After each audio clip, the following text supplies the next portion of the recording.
धार जिले के बदनौर विधानसभा उपचुनाव में आज भाजपा के महासचिव कैलाश विजयवर्गीय ग्राम तिलगारा में पहुंचे, जहां पर उन्होंने बूथ स्तर के कार्यकर्ताओं को संबोधित किया। उन्होंने अपने भाषणों में कहा कि चीन की सरहदों पर सैनिक अपनी जान देकर देश की रक्षा कर रहे हैं। इसी प्रकार पोलिंग बूथ का हर व्यक्ति भाजपा का एक सिपाही है। पत्रकारों से चर्चा करते हुए उन्होंने कहा कि बंगाल में नौकरशाह भारी पड़कर बीजेपी के कार्यकर्ताओं की हत्या कर रहा है।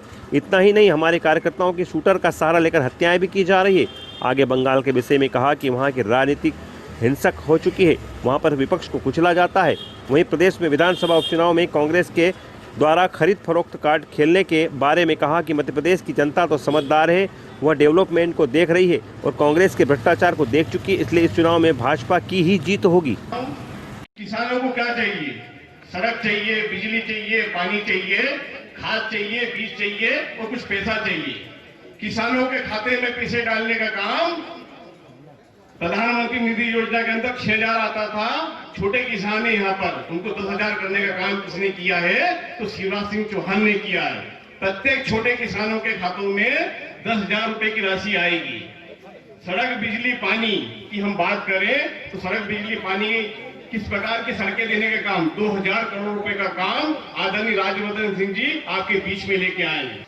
अग्रिम पंक्ति में रख रहे हैं, प्राथमिकता पे रख रहे हैं और हमारे शीर्ष नेतृत्व सीधा आपसे संवाद करने आया। दिल्ली से कैलाश जी पढ़ा रहे हैं, बंगाल से पढ़ा रहे, शायद कभी नहीं हुआ इस विधानसभा और वहां पे बंगाल का कार्यक्रम कैंसिल करके आप लोगों के लिए आए हैं।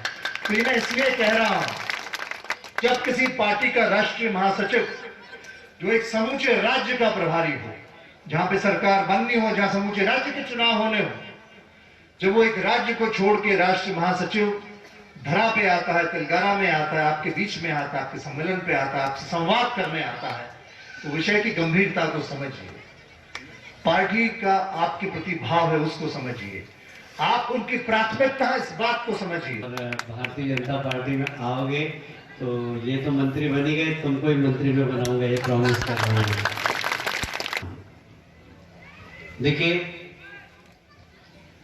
देश की सीमा पर हमारे सेना का नौजवान खड़ा है देश की रक्षा के लिए, दुश्मनों से देश की रक्षा करता है। आज यदि हम चैन से बैठे हैं तो उसका कारण यह है कि वो सैनिक दुश्मनों की तरफ छाती खोलकर खड़ा हुआ है कि मेरे देश की तरफ देखा, मेरे देश के 130 करोड़ जनता की तरफ देखा तो तुम्हारी आंखें फोड़ दूंगा, ऐसा हमारा सैनिक खड़ा हुआ है। मेरी ऐसी मान्यता है कि जो सैनिक की भूमिका है वही पोलिंग बूथ के कार्यकर्ता की भी भूमिका है। आप भी उस सैनिक से कम नहीं। आप भारतीय जनता पार्टी के कार्यकर्ता हैं पोलिंग बूथ के, और भारतीय जनता पार्टी के कार्यकर्ता की भूमिका पोलिंग बूथ पे यह होती है कि वह भारतीय जनता पार्टी को जिताए। अब प्रश्न यह उठता है कि भारतीय जनता पार्टी को क्यों जिताना? भारतीय जनता पार्टी को इसलिए जिताना कि ये एकमात्र ऐसी पार्टी है जो देश के लिए जीती है, देश के लिए मरती है, देश के लिए काम करती है, कुर्सी के लिए काम नहीं करती, देश के लिए मरने वाले कार्यकर्ता है। वो सैनिक भी देश के लिए मरता है और हमारा भारतीय जनता पार्टी का कार्यकर्ता भी देश के लिए मरता है। मैं बंगाल में काम कर रहा हूं, वहां 115 कार्यकर्ताओं की हत्या हो गई। वो भारतीय जनता पार्टी के लिए नहीं, देश के लिए उनका बलिदान हुआ, क्योंकि भारतीय जनता पार्टी देश के लिए काम करती है। तो आपकी भूमिका भी वहां पर सैनिक की भांति। अब आप ये कहोगे कि भैया वो तो दुश्मन से लड़ रहे हैं। अरे भाई, इस देश के अंदर भी हमारे ही जैसे दिखने वाले दुश्मन, पता नहीं आप गांव के लोग हो, आपको पता है कि नहीं पता है, दिल्ली के एक विश्वविद्यालय में एक नारा लगा,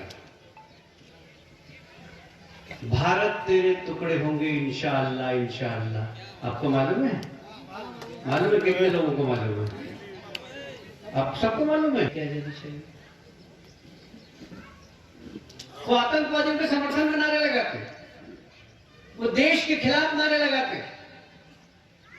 देश के खिलाफ नारे लगाते हैं वो तो ठीक है, हम ये कह के उनको माफ कर सकते हैं कि कॉलेज के विद्यार्थी है, अभी ना समझे, और उनकी पीठ थपथपाने के लिए इस देश का सबसे पुराना दल कांग्रेस के नेता राहुल गांधी जाते हैं। मैं आपसे पूछना चाहता हूं, जो देश विरोधी नारे लगाए, जो आतंकवाद के समर्थन में नारे लगाए, उसके समर्थन में अगर राहुल गांधी जाकर खड़ा होगा तो क्या इसी कांग्रेस को माफ करना चाहिए? मैं आप लोगों से पूछना चाहता हूं।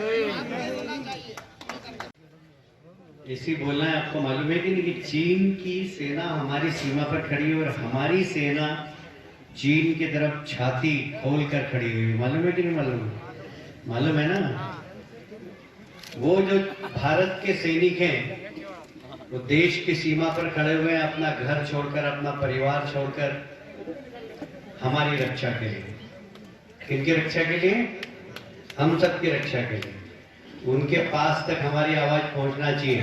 बोलिए भारत माता की, भारत माता की। क्या पूरे देश को कंट्रोल किया। हमसे बहुत छोटी जनसंख्या अमेरिका की, हमसे 4 गुना ज्यादा लोग मर गए वहां पर। हमसे ज्यादा सक्षम देश, हमसे ज्यादा अच्छी स्वास्थ्य सुविधाएं, पर वहां हमसे 4 गुना ज्यादा लोग।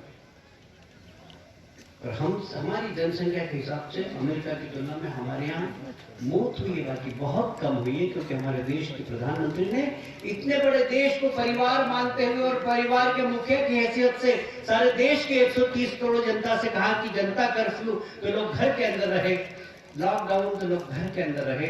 लोगों ने उनकी बात को माना। आज इस महामारी से सबसे कम औसत लोग बीमार हुए दुनिया के अंदर तो हमारे देश में जाता। हम मोदी मोदी के नारे लगते हैं, चाहे अमेरिका में जाए, चाहे इंग्लैंड में जाए, चाहे ऑस्ट्रेलिया में जाए, चाहे जापान में जाए। यह हमारे देश के नेतृत्व की विशेषता है। और इसलिए मित्रों, आप पोलिंग बूथ के कार्यकर्ता हैं,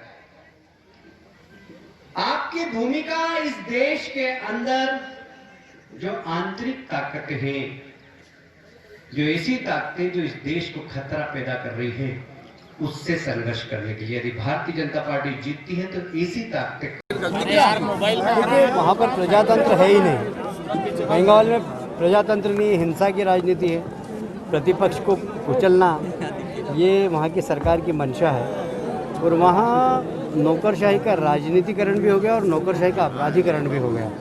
ये नौकरशाही खुद वहाँ अपराधियों के साथ मिलकर और हत्या करवा रही है। तो कार्यकर्ता की अगर हत्या हो जाती है, उसको मार दिया जाता है, तो उसको आत्महत्या में परिवर्तित कर देते हैं। तो एक तरीके से अराजकता है वहाँ और बहुत ही हिंसक राजनीति है और वहाँ राजनीति करना बहुत मुश्किल है।